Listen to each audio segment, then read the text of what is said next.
Assalamualaikum warahmatullahi wabarakatuh. Alhamdulillahi haqqi hamdih, wassalatu wassalamu ala khairi khalqih, sayyidina wa maulana Muhammadir rasulihi wa abdih. Amma ba'd. Sahabat assalam yang dirahmati Allah subhanahu wa ta'ala, pada kesempatan yang berbahagia ini, mari kita bersama-sama menengok seorang ulama besar di dalam sejarah dunia Islam. Siapakah beliau? Beliau adalah Imam Hanafi atau yang dikenal dengan Imam Abu Hanifah. Imam Hanafi merupakan salah seorang tokoh besar di dalam sejarah dunia Islam. Beliau adalah salah seorang imam dari 4 imam di dalam fikih ataupun mazhab Islam. Bahkan beliau sendiri sebagai salah seorang pendiri mazhab Abu Hanifah. Sahabat assalam yang dirahmati Allah subhanahu wa ta'ala, nama lengkap dari Imam Hanafi yaitu Abu Hanifah Nu'man bin Thabit al-Kufi. Beliau keturunan dari keluarga dari Persia, dan keluarga beliau ini merupakan keluarga yang berkecukupan. Bahkan ayahnya yang bernama Thabit itu adalah salah seorang saudagar kaya, pedagang yang sukses, dan ini pun kelak diikuti oleh beliau yaitu Imam Hanafi. Nama besar Imam Hanafi ini tidak lepas dari sahabat Ali karramahullah wajhah, karena ternyata pada saat Abu Hanifah dibawa untuk berziarah oleh ayahnya dan kakeknya kepada Imam Ali, maka kemudian Imam Ali mendoakan keluarga Thabit. Doanya yaitu semoga dari keluarga Thabit ataupun keluarga Thabit ini menjadi orang utama dan menjadi orang hebat, menjadi orang besar. Doa ini dikabulkan oleh Allah subhanahu wa ta'ala. Ternyata betul dari keluarga Thabit ada salah seorang yang menjadi orang besar, yang menjadi orang sukses di dunia Islam, yaitu Abu Hanifah ataupun Imam Hanafi. Imam Hanafi lahir di Irak pada tahun 80 Hijriah ataupun yang bertepatan dengan tahun 699 Masehi. Sahabat assalam yang dirahmati Allah subhanahu wa ta'ala, pada masa kecil Imam Hanafi sudah memperlihatkan kesungguhannya terhadap ilmu. Bahkan bukan hanya di situ, walaupun Imam Hanafi masih kecil, tetapi ia sudah tumbuh menjadi anak yang sudah terbiasa menjadi seorang abid, yaitu menjadi anak yang ahli ibadah, memiliki akhlak yang mulia. Bahkan ia pun sebagai seorang anak yang senantiasa menjauhi perbuatan-perbuatan dosa. Subhanallah, Imam Hanafi.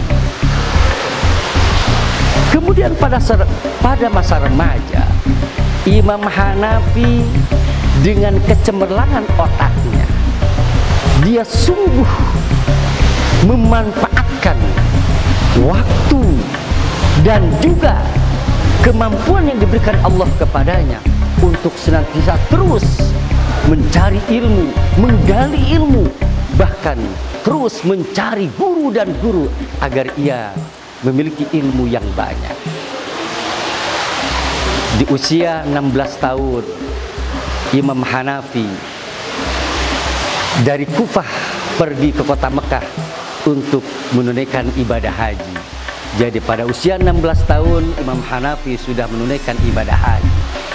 Dan pada saat menunaikan ibadah haji ini, ia tidak hanya sebatas berziarah ke kota Mekah dan Madinah saja, beribadah di depan Baitullah ataupun Ka'bah, tetapi ia manfaatkan untuk mencari ilmu dan mencari guru. Dan pada saat itu di kota Mekah ada salah seorang ulama hebat, ulama terbaik pada saat itu, yaitu Al-Imam Atha bin Abi Rabah. Maka kemudian Imam Hanafi berguru kepada beliau.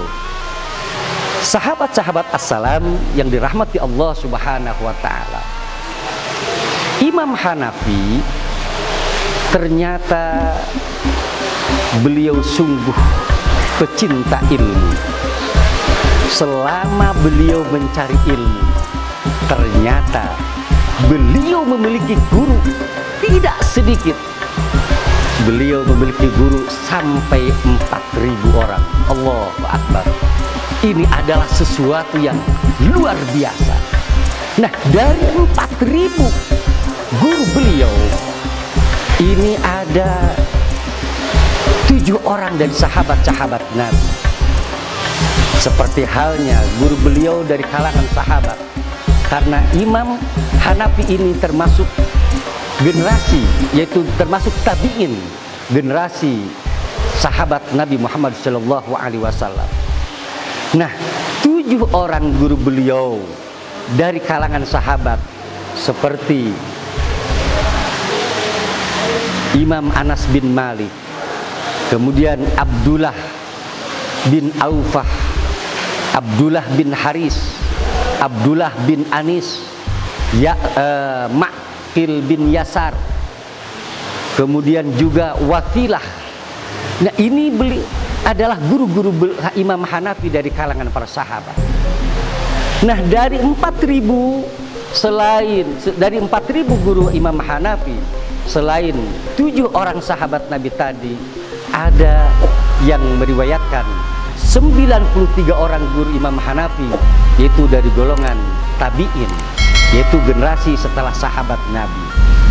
Di antaranya ada Imam Atha bin Abi Rabah, kemudian juga ada Imam Hammad, kemudian juga yang paling hebat adalah beliau sampai berguru selama 18 tahun, yaitu dalam bidang fikih, yaitu Hammad bin Abi Sulaiman. Nah, ini guru Imam Hanafi dalam bidang fikih, sampai Imam Hanafi berguru kepada Imam Muhammad ini selama 18 tahun. Kemudian juga guru beliau ada Abu Yusuf Bakir, kemudian juga ada Ibnu Syihab Az-Zuhri. Nah, itulah guru-guru beliau yang ternyata memang guru-guru beliau ini sangat banyak, sampai tadi dalam riwayat sampai mencapai 4.000 orang. Subhanallah. Sahabat-sahabat assalam yang dirahmati Allah Subhanahu wa ta'ala, sehingga pantas banyak ulama-ulama besar yang berkomentar baik dan istimewa kepada beliau. Seperti halnya Imam Asy-Syafi'i pernah mengatakan, kalaulah seseorang ingin menjadi seorang mutabahir, yaitu menjadi seorang yang memiliki wawasan keilmuan seluas lautan, terutama dalam bidang fikih, maka kata Imam Asy-Syafi'i, bergurulah kepada Imam Hanafi. Allahu Akbar. Kemudian juga menurut Iyad mengatakan bahwa Imam Hanafi ini adalah seorang yang faqih, artinya pakar dalam ilmu fikih, seorang yang waro, seorang yang sangat penyabar di dalam mencari ilmu dan mengajarkan ilmu. Dan ia pun senantiasa bersemangat dan bersungguh-sungguh untuk menyebarkan ilmu. Dan beliau pun tidak menerima harta dari para penguasa pada saat itu. Dan Imam Hanafi ini pada saat hidup pada masa Khalifah Malik Abdul Marwan, yaitu dari Bani Umayyah. Nah, beliau ini sekalipun beliau juga akhirnya menjadi seorang pedagang yang sukses, yang senantiasa bergelimang dengan harta, tetapi harta yang ia hasilkan dari dagangnya dan bisnisnya itu tidak dimakan sendiri, tetapi malah beliau dermakan kepada orang lain, terutama kepada fakir dan miskin. Subhanallah. Dan kehidupan beliau ini sangat jauh dari yang namanya bermewah-mewahan, sekalipun beliau adalah seorang yang kaya raya. Sahabat assalam yang dirahmati Allah Subhanahu wa ta'ala, Imam Hanafi ini dengan wawasan keilmuannya yang begitu luas, kemudian dengan kecerdasan otaknya, yang kemudian beliau menjadi seorang ulama besar, dan beliau di dalam mengistimbatkan hukum di dalam Islam ini beliau lakukan dengan tujuh dasar ataupun 7 proses. Yang pertama tentunya beliau bersumberkan kepada Al-Quran. Kemudian yang kedua kepada fatwa sahabat ataupun aqwalus sahabat. Karena pertimbangan beliau, para sahabat adalah mereka mengetahui dan memahami terhadap asbabun nuzul ayat dan asbabul hadis, sehingga aqwalus sahabat beliau jadikan sebagai sumber dan dasar di dalam mengistinbatkan hukum.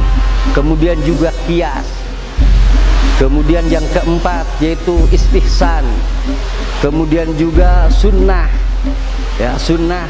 Dan juga yang terakhir yaitu yang digunakan oleh beliau adalah urf, itu kebiasaan orang pada saat itu yang memang tidak ada nasnya ataupun dalilnya ataupun keterangannya baik dari Al-Quran, di dalam Al-Quran ataupun hadis, tetapi kebiasaan ini adalah kebiasaan yang baik, maka kemudian beliau jadikan sebagai dasar, sebagai sumber di dalam mengistinbatkan hukum.